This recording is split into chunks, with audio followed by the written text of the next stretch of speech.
سمجھ جانا وہ کٹر ناصبی اور خارجی، وہ کٹر ناصبی اور خارجی ہے۔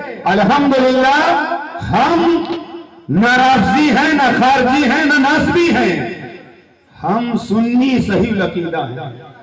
اسی لیے شہدائے کربلا کا ذکر ہم کرنے کے ساتھ ساتھ رسول اللہ کے غلاموں کا بھی ذکر کرتے ہیں، رسول اللہ کے صحابہ کا بھی ذکر کرتے ہیں۔ اور ہمارا تو حال یہ ہے کہ صحابہ کرام کی عظمت ہمارے سروں کا تاج ہے، اہل بیت اطہار کی عظمت ہمارے سر کا تاج ہے۔ ہم صحابہ سے بھی پیار کرتے ہیں اور اہل بیت سے بھی پیار کرتے ہیں۔ ہم صحابہ کا بھی ذکر کرتے ہیں، اہل بیت کا بھی ذکر کرتے ہیں۔ ہم صحابہ کی بھی تعظیم کرتے ہیں، ہم اہل بیت کی بھی تعظیم کرتے ہیں۔ ہمارے ایک ہاتھ میں صحابہ کا دامن ہے اور دوسرے ہاتھ میں اہل بیت کا دامن ہے۔ ایک ہاتھ میں صحابہ کا دامن، دوسرے ہاتھ میں اہل بیت کا دامن۔ اور ہم صحابہ سے بھی پیار کرتے ہیں، اہل بیت سے بھی پیار کرتے ہیں، اور صحابہ کی قربانی ہم فراموش نہیں کر سکتے، اہل بیت کی قربانی بھی فراموش نہیں کر سکتے۔ صحابہ کرام کی قربانی ہم بھلا نہیں سکتے اور اہل بیت کی قربانی بھی ہم بھلا نہیں سکتے۔ میں تاریخ کا ایک حوالہ دوں، آپ کا ایمان تازہ ہو جائے گا۔ سردی کا موسم تھا، لوگ اپنے اپنے نرم نرم گرم گرم لحافوں کے اندر محو خواب تھے، رات کا پچھلا پہر تھا۔ اچانک ایک منادی الرحیل الرحیل الرحیل کی صدا لگاتا ہوا مدینہ طیبہ کی مقدس گلی سے گزرا۔ یہ آواز سننے کے بعد اہل مدینہ اپنے اپنے بستروں سے اٹھ کر بیٹھ جاتے ہیں، اور آواز دینے والا آواز دے رہا تھا، اسلام کی مدد کے لیے گھروں سے باہر آ جاؤ، نصرت اسلام کرو، اسلام کی حفاظت کے لیے تمہارے خون کی ضرورت ہے، تمہارے لہو کی ضرورت ہے۔ رات کا پچھلا پہر ہے، اعلان ہو رہا ہے مدینہ شریف کی مقدس گلیوں میں۔ اعلان سننے کے بعد لوگ اپنے اپنے بستروں سے اٹھ کر بیٹھ جاتے ہیں اور کشا کشاں رسول کریم صلی اللہ علیہ وسلم کی خدمت میں حاضر ہونے کے لیے چل دیتے ہیں۔ جو جس حالت میں تھا اسی حالت میں گھر سے نکل پڑا۔ حضرات یہ آواز مدینہ شریف کی گلیوں میں گونج رہی تھی، اللہ کے حبیب کی بارگاہ میں حاضر ہو جاؤ، مصطفیٰ جان رحمت تمہیں بلا رہے ہیں۔ منادی اعلان کر رہا تھا۔ آواز سننے کے بعد جو پر جو لوگ بارگاہ مصطفیٰ میں حاضر ہونا شروع ہو جاتے ہیں۔ یہ آواز رات کے پچھلے پہر ایک بیوہ عورت کے کان تک جب پہنچتی ہے، بیوہ عورت کے کانوں تک منادی کی آواز جب پہنچتی ہے، بیوہ خاتون اپنے بستر پر اٹھ کر بیٹھ جاتی ہے، آنکھیں بھیگ جاتی ہیں۔ آواز سننے کے بعد بیوہ ساروں قطار رونے لگتی ہے اور وہ کہتی ہے کہ اس وقت مدینہ شریف کی سرزمین پر سب سے زیادہ اگر کوئی کم نصیب خاتون ہے تو وہ میں ہوں، اس لیے کہ آج لوگوں کے گھروں سے میدان کارزار میں جانے کے لیے لوگ پہنچ گئے ہیں، لیکن میرے گھر کوئی نوجوان نہیں ہے جو دین کی حمایت کے لیے میں روانہ کروں۔ بیوہ خاتون ساروں قطار بستر پر بیٹھے بیٹھے رو رہی ہے اور کہہ رہی ہے، میرے مالک، اے میرے خالق، اے بار الہ، اے پروردگار عالم، تو علیم و خبیر ہے، مولا تجھے معلوم ہے سال گزشتہ میرا شوہر دین کے لیے قربان ہو گیا ہے، اے میرے مالک میں بیوہ ہوں، میرے گھر کوئی جوان بیٹا نہیں ہے جو اسلام کے لیے روانہ کر دو۔ رات کے پچھلے پہر وہ بیوہ خاتون اس درد بھرے لہجے میں اپنے آپ کو مخاطب کر کے کلام کر رہی تھی۔ کریم میں بیوہ خاتون کا 8-9 سال کا بیٹا سویا ہوا تھا۔ یہ آواز رات کے پچھلے پہر جب اس بیٹے کے کان میں پہنچتی ہے، وہ ننھا 8-9 سال کا بیٹا اٹھ کر بیٹھ جاتا ہے، ماں کو روتا ہوا دیکھتا ہے تو ماں کے دامن سے چمٹ جاتا ہے اور ماں سے کہنے لگتا ہے، اے میری ماں کون سی مصیبت آن پڑی ہے، اے میری ماں کس نے آپ کو پریشان کر دیا ہے۔ روتے ہوئے بیوہ خاتون نے کہا، اللہ کے حبیب کی طرف سے ایک منادی اعلان کر کے گیا ہے، آج فقر سے وہ عورتیں جن کے گھر سے کوئی نوجوان اسلام کی خدمت کے لیے رسول اللہ کی خدمت میں حاضر ہو چکا ہے، کاش میرے یہاں کوئی نوجوان نہیں ہے جسے میں اسلام کے لیے، اسلام کی خدمت کے لیے روانہ کر دوں۔ وہ 8-9 سال کا بچہ اپنے ماں کی درد بھری آواز کو سننے کے بعد کہتا ہے، اے میری ماں، رونے کی کوئی ضرورت نہیں ہے، اے میری ماں، اشکبار ہونے کی کوئی ضرورت نہیں ہے، اے میری ماں، منادی نے یہ اعلان تو نہیں کیا ہے کہ بچے نہیں آ سکتے ہیں، منادی نے یہ تو نہیں کہا ہے کم سن نہیں آ سکتے ہیں، اے میری ماں، رونے کی کوئی ضرورت نہیں ہے، تمہاری گود خالی نہیں ہے، یہ تمہارا بیٹا میدان کارزار میں جائے گا، اور میدان کارزار میں جا کر کے، میدان کارزار میں جا کر کے دشمنوں کو یہ تمہارا بیٹا بتائے گا کہ رسول اللہ کے وفادار کیسے ہوتے ہیں۔ حضرات، ننھا سا بچہ ماں کو تسلی دیتا ہے۔ رات کے پچھلے پہر ماں نے اپنے بیٹے کو تیار کیا، کپڑے پہنائے اور ننھی سی تلوار نیزہ اپنے شہزادے کو دیا، اور دینے کے بعد میں ننھا شہزادہ میدان کارزار کی طرف جب رخصت ہونے لگا، گھر سے جانے لگا، اور جیسے ہی دہلیز پر پہنچا تھا، گھر کے دروازے کے قریب پہنچا تھا، ماں نے آواز دی، میرے لال پلٹ کر واپس آ جاؤ، میرے شہزادے واپس آ جاؤ۔ ننھے سے شہزادے نے کہا، اے میری ماں، ابھی تو بڑا جذبہ تمہارے یہاں بیدار تھا اور تم بڑی بڑی باتیں کر رہی تھی، اے میری ماں، مجھے واپس کیوں بلایا ہے، مجھے واپس کیوں بلایا ہے، کیا آپ کا جذبہ سرد پڑ گیا ہے؟ ماں نے کہا، میرے لال، میں کچھ وصیت کرنا چاہتی ہوں۔ جب بھی گھر سے کوئی روانہ ہوتا ہے تو ماں وصیت کرتی ہے، ماں اپنے بچوں کو نصیحت کرتی ہے، ماں کہتی ہے، میرے لال، میں وصیت کرنا چاہتی ہوں، کچھ نصیحت کرنا چاہتی ہوں۔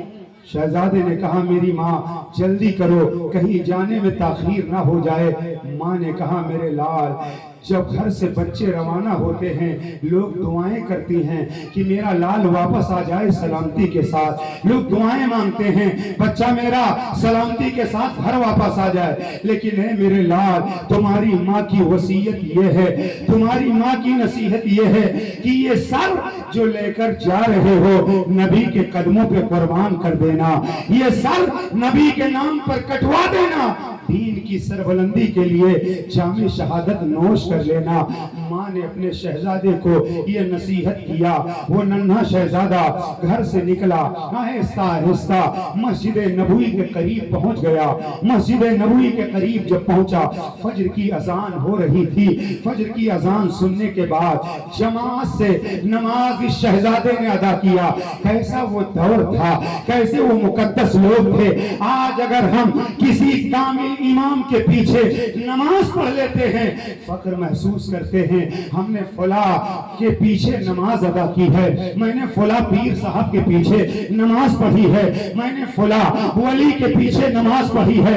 اے لوگ، وہ مقدس صحابہ کرام نماز پڑھتے تھے، امام الانبیاء کی ابتدا میں نماز پڑھتے تھے، رسول اللہ کا اتباع بھی کرتے تھے، اور رسول اللہ کے پیچھے نماز بھی پڑھتے تھے۔ امامت کے منصب پر رسول پاک صلی اللہ علیہ وسلم فجر کی نماز کی امامت فرمائی۔ صحابہ نے رسول اللہ کی ابتدا میں نماز فجر ادا کی، چھوٹے سے شہزادے نے بھی نماز فجر ادا کی۔ نماز پڑھ لینے کے بعد رسول اللہ صلی اللہ علیہ وسلم نے صحابہ کرام کی صفوں کو درست کیا، میدان کارزار میں جانے کے لیے لوگوں کو سب بسب کھڑا کیا۔ ایک صف میں وہ 8-9 سال کا بچہ بھی کھڑا ہو جاتا ہے۔ اللہ کے حبیب نے ارشاد فرمایا، جنگ میں عورتیں نہیں جائیں گی، جنگ میں بچے نہیں جائیں گے۔ اللہ کے نبی نے جب یہ اعلان کیا، وہ 8-9 سال کا بچہ اعلان سننے کے بعد اتنا جوش تھا، اتنا جذبہ تھا کہ پنجوں کے بل کھڑا ہو گیا۔ پنجوں کے بل جب کھڑا ہوا، رسول پاک صلی اللہ علیہ وسلم کی نظر پڑی۔ آقائے دو جہاں صلی اللہ علیہ وسلم نے فرمایا، بچے سب سے باہر ہو جائیں، بچوں کو میدان کارزار میں جانا نہیں ہے۔ اللہ کے حبیب صلی اللہ علیہ وسلم کے دامن کو پکڑ کر وہ شہزادہ کہنے لگا، اے اللہ کے حبیب، مجھے میدان کارزار میں جانے کی اجازت دی جائے۔ یہ جذبہ، یہ ہمت، یہ حوصلہ دیکھنے کے بعد ہمارے تمہارے آقا صلی اللہ علیہ وسلم نے اجازت دے دی۔ اسلام و کفر کا معرکہ تھا، یہ جماعت صحابہ کی میدان کارزار میں پہنچی، حق و باطل کی جنگ تھی، نور و ظلمت کی لڑائی تھی، ایمان و کفر کی جنگ تھی۔ صحابہ کرام میدان کارزار میں جوہر دکھا رہے ہیں تیر و تلوار کے، ننھا شہزادہ بھی جواں مردی کے ساتھ، بہادری کے ساتھ دین کے دشمنوں سے لڑ رہا ہے۔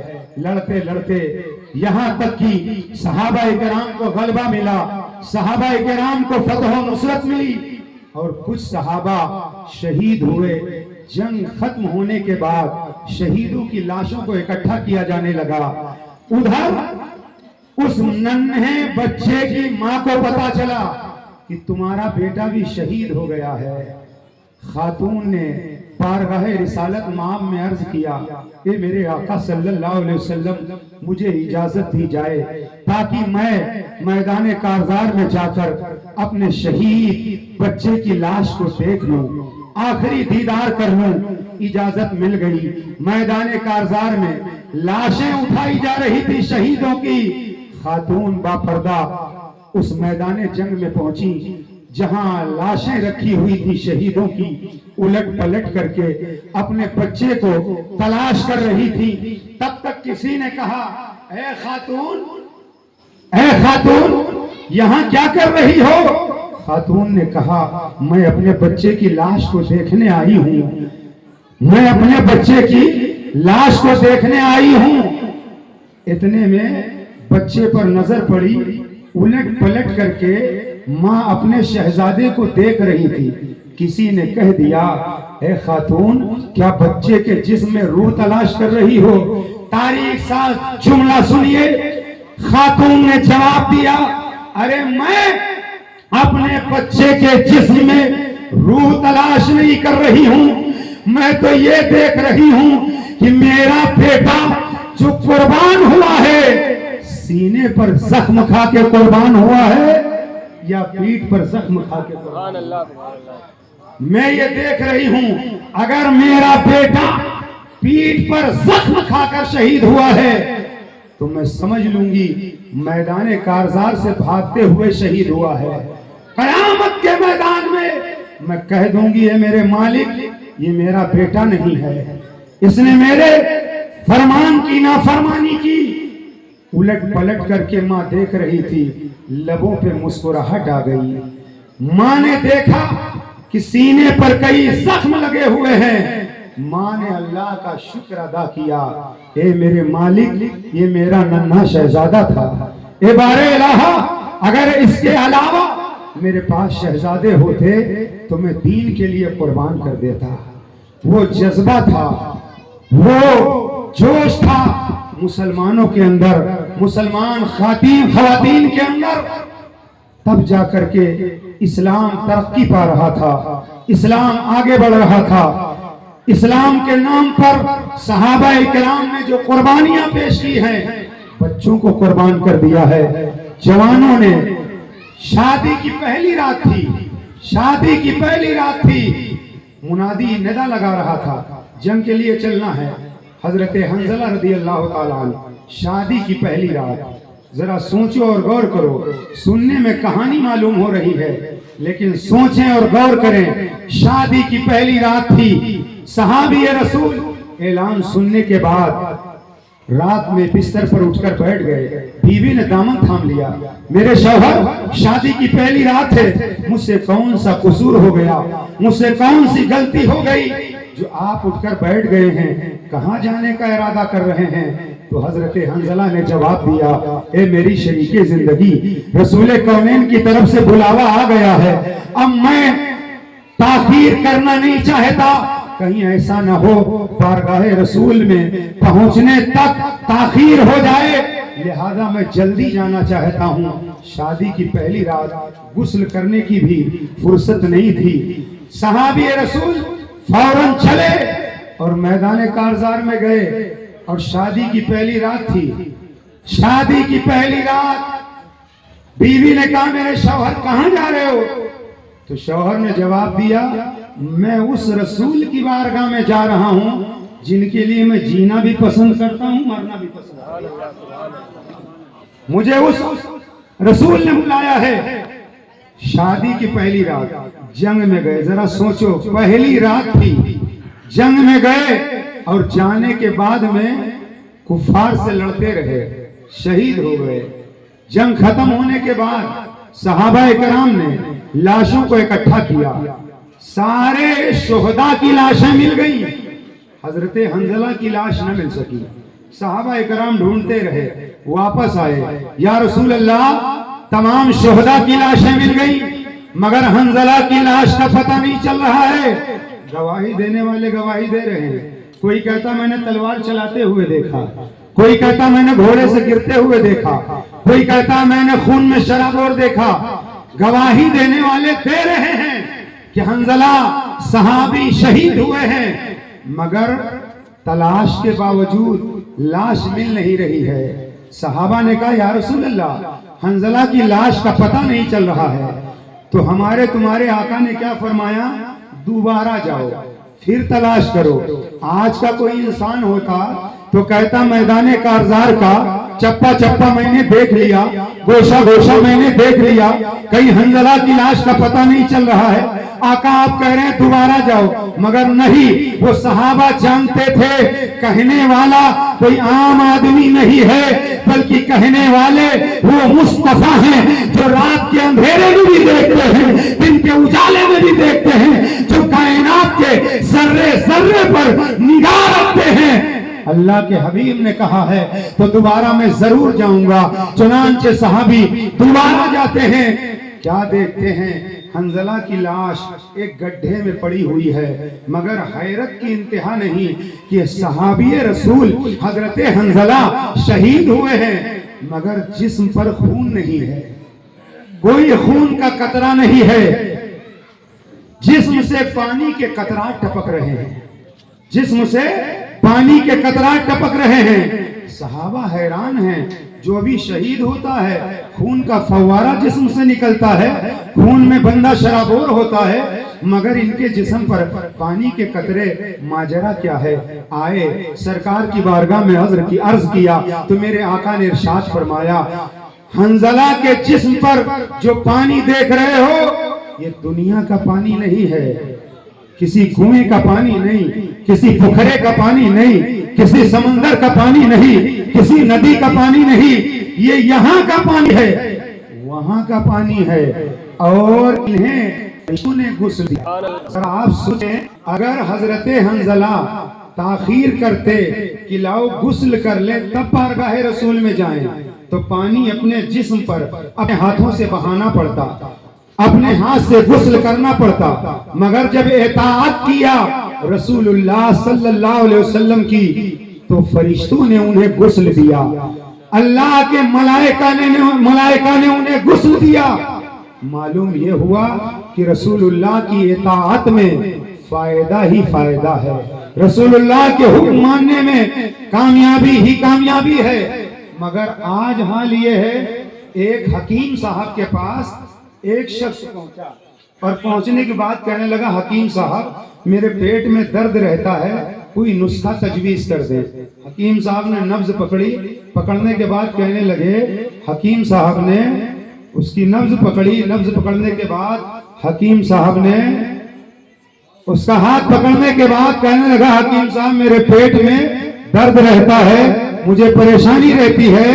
حکیم صاحب نے کہا کہ یہ حکیم صاحب نے اسے نسخہ بتایا اور نسخہ بتانے کے بعد میں اس نے کہا کہ کبھی کبھی میرے پیروں میں لڑکھڑاہٹ محسوس ہوتی ہے.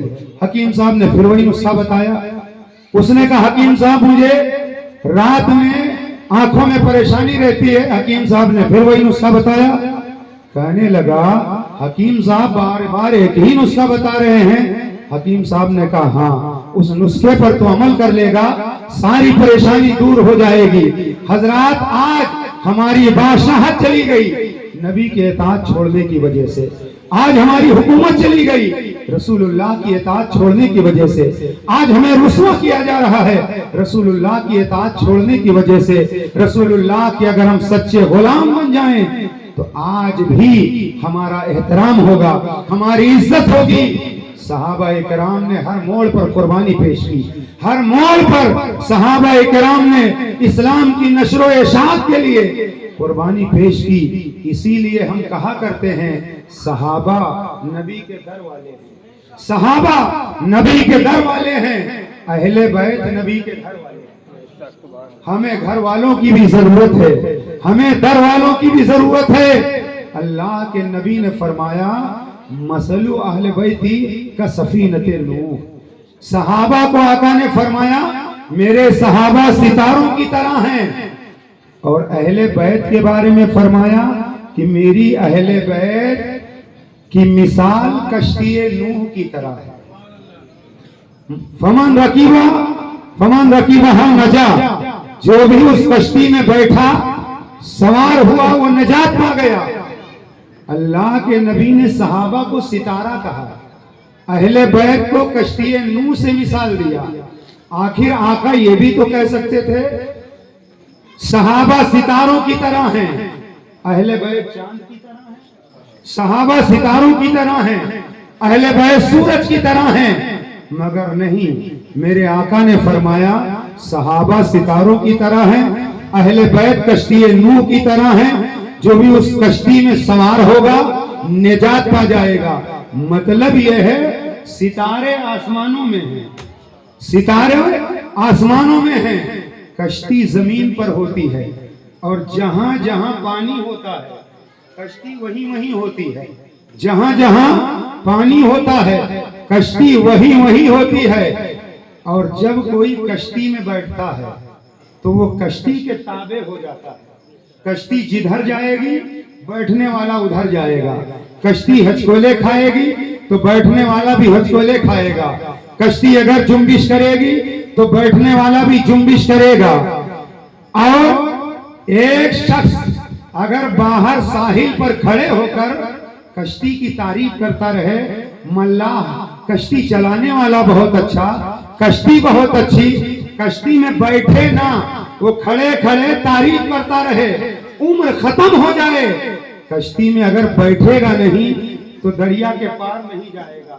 معلوم یہ ہوا کچھ جھوٹے لوگ اہل بیت کی تعریف تو کرتے ہیں، اہل بیت کا نام لے کر کے محبت کا دم تو بھرتے ہیں، مگر خالی جھوٹا عشق جھوٹی محبت کام نہیں آئے گی۔ اہل بیت سے پیار کا مطلب یہ ہے کہ اہل بیت سے محبت کرو اور اہل بیت کے حوالے اپنے آپ کو کر دو۔ اہل بیت جدھر جدھر جائیں، اہل بیت جدھر جدھر جائیں ادھر ادھر جاؤ، اہل بیت سے محبت کرو، اور ہم صحابہ کرام کی محبت اور صحابہ کرام کے گھوڑے کے ٹاپ کے نیچے کی خاک کو اپنی آنکھوں کا سرما سمجھتے ہیں، اور اہل بیت کی محبت کو نجات کا ذریعہ سمجھتے ہیں، اہل بیت کی محبت کو بخشش کا ذریعہ سمجھتے ہیں۔ کشتی جہاں پانی ہوگا وہی کشتی نظر آئے گی۔ اس میں حکمت یہ ہے کہ میرے آقا نے فرمایا کہ کشتی نوح کی طرح میرے اہل بیت کی مثال، یعنی کوئی ایسا علاقہ نہیں ہے جہاں کوئی تالاب نہ ہو، جہاں کوئی ندی نہ ہو، ہر علاقے میں بڑا نہ صحیح چھوٹا تالاب ہے۔ اشاروں میں مصطفیٰ نے بتا دیا کہ پوری دنیا میں ہر جگہ میری اہل بیت نظر آئیں گے، ہر جگہ میری اولاد نظر آئے گی۔ اہل بیت سے پیار دنیا میں بھی کام آئے گا، اہل بیت کا پیار مرنے کے بعد بھی کام آئے گا، اہل بیت کی محبت اس جہان میں بھی کام آئے گی، اس جہان میں بھی کام آئے گی۔ میں سمیٹ رہا ہوں، اور اہل بیت کی محبت آپ سنیے، اہل بیت کی محبت کیا کام آتی ہے۔ ایک بزرگ جن کا نام ربیع بن سلیمان تھا، توجہ سے سنیے، ربیع بن سلیمان زندگی بھر پیسہ اکٹھا کرتے رہے تاکہ حج کی سعادت حاصل ہو جائے.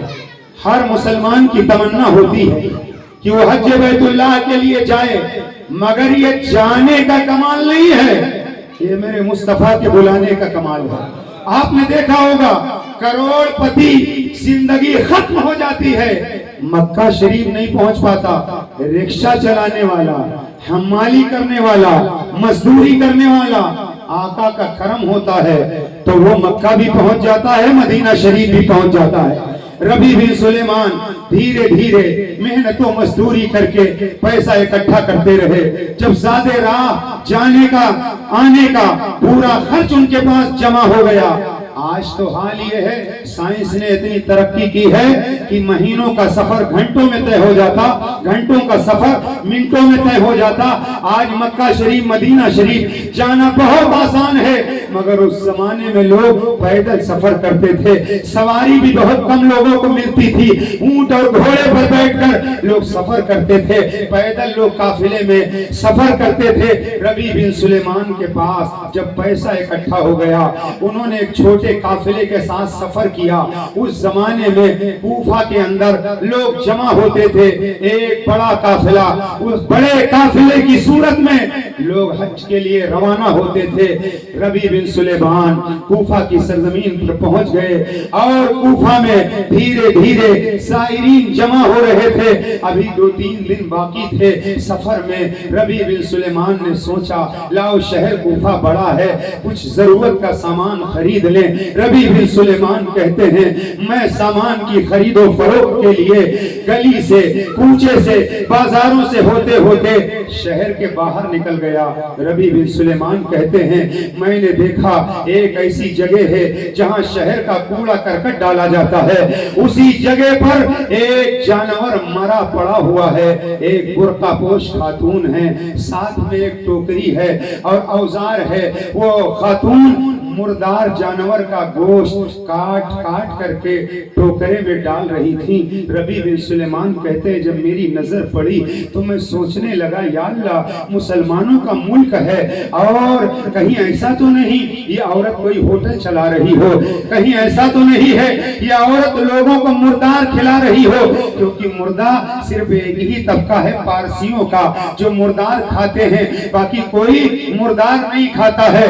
حضرات ربیع بن سلیمان کہتے ہیں میں نے جب یہ منظر دیکھا تو میں اس بات پر متفکر ہوا کہیں یہودی چلا رہی ہے، مردار تو نہیں کھلا. ربیع بن سلیمان کہتے ہیں میں دیکھتا رہا عورت گوشت کے ٹکڑے کاٹ کاٹ کے ٹوکرے میں دی اور ٹوکرا جب بھر گیا تو عورت وہاں سے روانہ ہوئی. ربیع بن سلیمان کہتے ہیں میں دبے پاؤں آہستہ آہستہ اس کے پیچھے پیچھے چلتا رہا تاکہ اسے محسوس نہ ہو میرے پیچھے کوئی آ رہا ہے.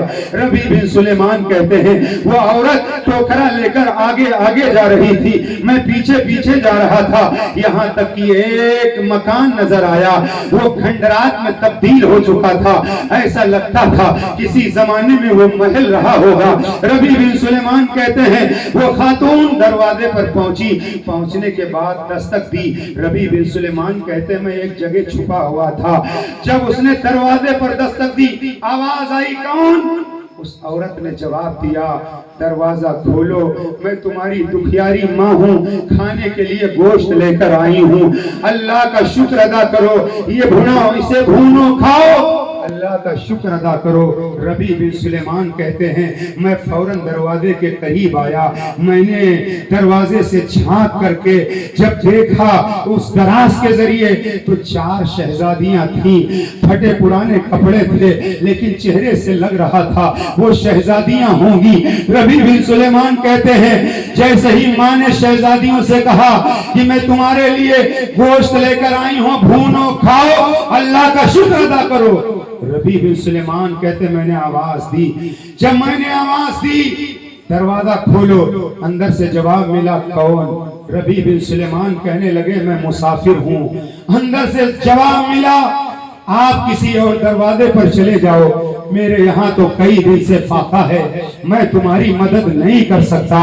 ربیع بن سلیمان نے کہا کہ اللہ کا واسطہ میں دے رہا ہوں، مجھے ایک بات بتاؤ، تم مسلمان ہو تو یہ مردار کھانے پر آمادہ کیوں ہو؟ اتنا سننا تھا، خاتون نے روتے ہوئے جواب دیا، اے پوچھنے والے مسافر سن لے، آج کئی دن ہو گیا ہے، کھانے کے لیے مجھے کھانا تو بڑی بات ہے، پینے کے لیے ٹھیک سے پانی بھی نہیں مل پایا ہے۔ اس ربیع بن سلیمان سے خاتون نے کہا، سنو، میں سید زادی ہوں، یہ بچیاں، ان کا باپ سید تھا اور وہ اپنے جیسے اچھے گھرانے میں چاہتا تھا ان بچیوں کا رشتہ ہو جائے، محنت و مزدوری کرتا تھا میرا شوہر، اچانک اس کا انتقال ہو گیا، اور انتقال ہو جانے کے بعد میرے گھر پہ جو تھوڑی بہت رقم تھی چند دنوں میں وہ ختم ہو گئی ہے۔ وہ اندر سے جواب دیا جا رہا ہے، ربیع بن سلیمان کھڑے ہو کر سن رہے ہیں۔ خاتون نے کہا کہ حرام چیز بھی جان بچانے کے لیے حلال ہو جاتی ہے، اب میرے جان کے لالے پڑے ہوئے ہیں، اس لیے میں یہ گوشت کھا کر کے بچیوں کو کھلا کر کے جان بچانا چاہتی ہوں۔ ربیع بن سلیمان سے اس نے یہ کہا کہ اس صورت میں ناجائز بھی جائز ہو جاتی، ناجائز چیز بھی جائز ہو جاتی ہے وطنی صورت میں جس سے جان بچ جائے۔ ربیع بن سلیمان کہتے ہیں جب میں نے یہ سنا تو میرے پیروں تلے زمین کھسک گئی۔ ربیع بن سلیمان کہتے ہیں کہ میں زارو قطار رونے لگا، رسول اللہ کی شہزادیاں بھوکی رہیں اور میں حج کے لیے جاؤں، کیا چہرہ میں اللہ کے حبیب کو دکھاؤں گا، کون سی صورت لے کر کے میں جاؤں گا، اللہ کے حبیب کو کون سا چہرہ دکھاؤں گا۔ ایک بات مجھے یہیں پر غازی صاحب یاد آ رہی ہے، نام آپ نے سنا ہوگا علامہ خادم حسین رضوی کا، پوری زندگی انہوں نے گزار دی، حج کے لیے تشریف نہیں لے گئے، مدینہ منورہ حاضری نہیں دی، کون سا چہرہ لے کر جاؤں گا، کیا جواب دوں گا؟ رسول اللہ کی شان میں لوگ گستاخیاں کر رہے ہیں، ناموس رسالت کی لوگ حفاظت نہیں کر پا رہے ہیں، پوری زندگی اس انداز میں گزار دیا، محل نہیں بنایا، گھر کو نہیں چمکایا، انہوں نے کوئی ہوٹل قائم نہیں کیا، مگر بچہ جانتا ہے علامہ خادم حسین رضوی کو کہ انہوں نے جب دنیا سے پردہ فرمایا تو پوری دنیا کو پتا چل گیا کہ علامہ خادم حسین رضوی کون تھے، تو کیا تھے؟ انہوں نے لوگوں کے دلوں میں عشق رسول کی شمع جلائی ہے۔ ربیع بن سلیمان رو رہے ہیں، میں کون سا چہرہ لے کر جاؤں گا، آقا کو کیا منہ دکھاؤں گا؟ خاتون کہہ رہی میں سید زادی ہوں، میں بھیک بھی تو نہیں مانگ سکتی، میں زکوٰۃ کا مال بھی تو نہیں لے سکتی۔ ربیع بن سلیمان نے یہ سنا، سننے کے بعد وہاں سے آئے، توجہ سے سنیے، واقعہ ختم، بات ختم۔ ربیع بن سلیمان وہاں سے آئے، آنے کے بعد قافلے والوں سے کہنے لگے میرا سامان واپس کرو، میں حج کے لیے نہیں جاؤں گا۔ لوگوں نے کہا یار تو بچپن سے جانے کے لیے کئی سال میں پیسہ اکٹھا کیا، آخر وجہ کیا ہے، تو جانے سے انکار کیوں کر رہا ہے؟ ربیع بن سلیمان نے کہا مجھے کہانی مت سناؤ، میرے پیسے واپس کرو۔ لوگوں نے کہا ربیع ہو کیا گیا ہے؟ کسی نے کہا چھوڑو یار، بڑا شہر دیکھا ہے، دماغ خراب ہو گیا۔ کسی نے کہا ہو سکتا ہے شادی کے لیے کوئی لڑکی پسند آ گئی ہو، کسی نے کہا حج میں یہ ثواب ہے، یہ ثواب ہے۔ ربیع بن سلیمان نے کہا یار ہمیں فضیلت نہ بتاؤ، ہمارے پیسے واپس کرو۔ اسی قافلے میں ربیع بن سلیمان کا بھائی بھی تھا، اس نے کہا ہے ربیع ہو کیا گیا؟ ربیع نے کہا میں کچھ نہیں جانتا، میرے پیسے واپس کرو۔ ربیع بن سلیمان نے اپنے حصے کے پیسے لیے اور وہاں سے آئے، بازار گئے، آٹا خریدا، دال خریدی، ضرورت کا سامان خریدا اور ایک